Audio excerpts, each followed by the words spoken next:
எல்லாருக்கும் வணக்கம். நான் Hema Subramanian. Welcome to home cooking Tamil. Pulao நம்ம எல்லாருக்குமே பிடிச்ச ஒரு டிஷ். புலாவ்லேயே நிறைய ரெசிபி செஞ்சுருக்கேன். அண்ட் குயிக்காக ஈஸியாக செய்யக்கூடிய ஒரு டேஸ்டியான ரைஸ் ரெசிபினா அது புலாவ் தான். இன்றைக்கி நான் உங்களுக்கு அருமையான பாலக் புலாவ் ரெசிபி தான் காட்ட போகிறேன். இது ஒரு 1 pot டிஷ். வாங்க எப்படி செய்யறதுன்னு பார்க்கலாம். இந்த புலாவ் செய்ய முதல்ல ஒரு மசாலாவை ஃப்ரெஷ்ஷாக அரைச்சிக்கலாம்.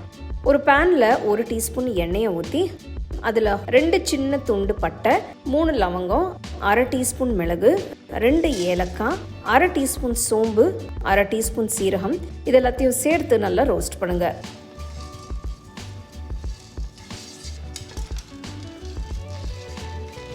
இது கூட கொஞ்சமாக முந்திரி பருப்பும் சேர்த்து ரோஸ்ட் பண்ணணும்.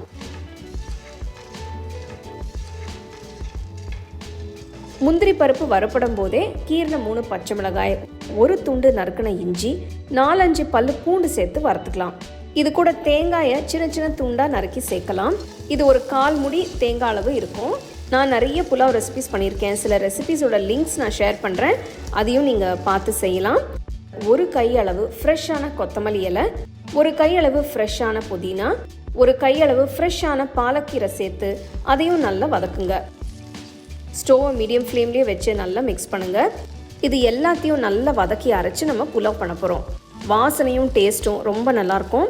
2-3 நிமிஷம் நல்லா வதங்கினதும் ஸ்டோவை ஆஃப் பண்ணி ஒரு பிளேட்டுக்கு மாற்றி ஆற விடுங்க. நல்லா ஆறுனதும் மிக்சர் ஜாரில் மாற்றி கொஞ்சமாக தண்ணி ஊற்றி நல்லா ஸ்மூத்தாக பேஸ்ட்டாக அரைச்சி எடுத்துக்கலாம்.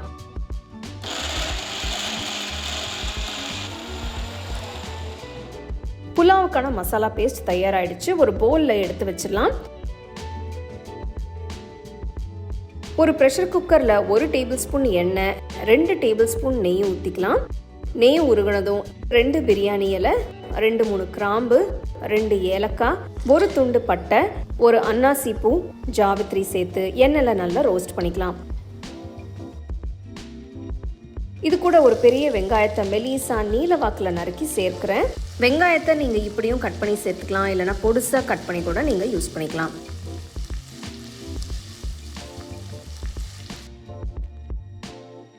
வெங்காயம் 1 நிமிஷம் வதங்கினதும் நறுக்குன ஒரு உருளைக்கிழங்கு சேர்த்துக்கலாம். உருளைக்கிழங்கு வேக கொஞ்சம் டைம் எடுக்கும், அதனால நம்ம ஃபஸ்ட்டே சேர்க்குறோம். உருளைக்கிழங்கு சேர்த்து 2-3 நிமிஷம் ஆனதும் மற்ற காய் எல்லாத்தையும் சேர்த்துடலாம்.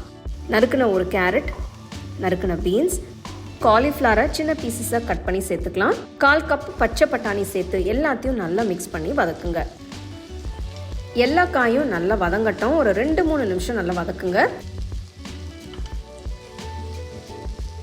அடுத்து 2 தக்காளியை சின்னதாக நறுக்கி சேர்த்துக்கலாம். இது கூட இப்போ 1 டீஸ்பூன் உப்பு சேர்த்து நல்லா மிக்ஸ் பண்ணிக்கோங்க. உப்பு மட்டும் உங்கள் டேஸ்ட்டுக்கு தகுந்த மாதிரி நீங்கள் அட்ஜஸ்ட் பண்ணி போடுங்க. பாருங்கள், காயெல்லாம் எவ்வளோ நல்லா கலர்ஃபுல்லாக இருக்குன்னு. உப்பு சேர்த்து கலந்து விட்டு 2 நிமிஷம் ஆனதும் ஃப்ரெஷ்ஷான அரைச்ச மசாலாவை சேர்த்து நல்லா கலந்துக்கலாம். இதை சேர்த்ததும் ஒரு நல்ல வாசனை வரும்.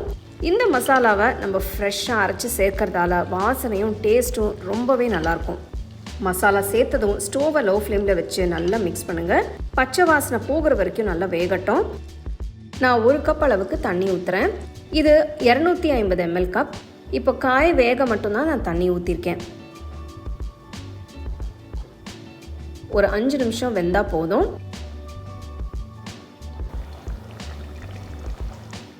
ஒரு கப் அளவு பாஸ்மதி அரிசி எடுத்திருக்கேன். இது 250 ml கப் மெஷர்மெண்ட்டில் எடுத்திருக்கேன். அரிசியை நல்லா கழுவிட்டு தேவையான தண்ணியை ஊற்றி ஒரு 1/2 மணி நேரம் ஊற வச்சுருக்கேன். இப்போ தண்ணியை நல்லா வடிச்சிட்டு அரிசியை காய் கலவையில் சேர்த்துடலாம். ஒரு தடவை நல்லா மிக்ஸ் பண்ணி விடுங்க. புலாவ் பிரியாணி செய்யும்போது பாஸ்மதி அரிசியை ஒரு 1/2 மணி நேரம் ஊற வச்சு செஞ்சீங்கன்னா நல்லா வரும். 1 கப் பாஸ்மதி அரிசிக்கு 1/2 கப் அளவு தண்ணி சரியாக இருக்கும். முன்னாடி காய் வேக வைக்க 1 கப் தண்ணி ஊற்றிருக்கோம், அதனால இப்போ 1/2 கப் மட்டும் ஊற்றிக்கலாம். எனக்கு கொஞ்சம் உப்பு தேவைப்படுறது, அதனால 1 டீஸ்பூன் அளவுக்கு உப்பு சேர்க்குறேன். இது கூட 1 டேபிள் ஸ்பூன் அளவு நெய் சேர்த்து கலந்து விட்டு ஸ்டோவை மீடியம் ஃப்ளேம்லேயே வச்சு குக்கரை மூடி ஸ்டீம் வந்ததும் வெயிட் போட்டு ஒரு 5 நிமிஷம் வெந்தால் போதும். விசில் வரணும்னு அவசியம் இல்லை.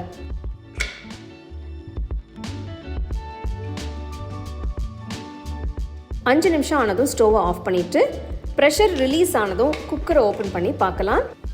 வாவ், பாருங்க பாலக்கீரை புலாவ் எவ்வளோ சூப்பராக வந்திருக்குன்னு. இன்னும் ஒரு தடவை லேசாக மிக்ஸ் பண்ணி சூடாக சர்வ் பண்ணுங்கள். இந்த சூப்பரான பாலக் புலாவ் கூட சில்லுன்னு ரைத்தா வச்சு சர்வ் பண்ணிங்கன்னா ரொம்ப அருமையாக இருக்கும்.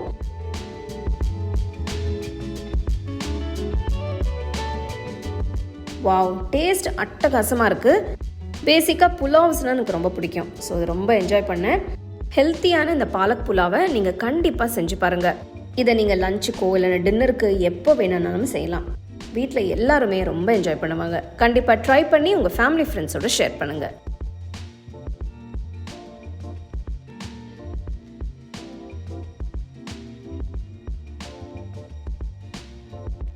உங்களுக்கு இந்த ரெசிபி பிடிச்சிருந்தா லைக் பண்ணி ஷேர் பண்ணி ஹோம் குக்கிங் தமிழ் சேனலுக்கு சப்ஸ்கிரைப் பண்ணுங்கள். மறக்காமல் பெல் ஐக்கானை கிளிக் பண்ணுங்கள். The second edition of the home cooking book is now available on Amazon as well as on shop.homecookingshow.in.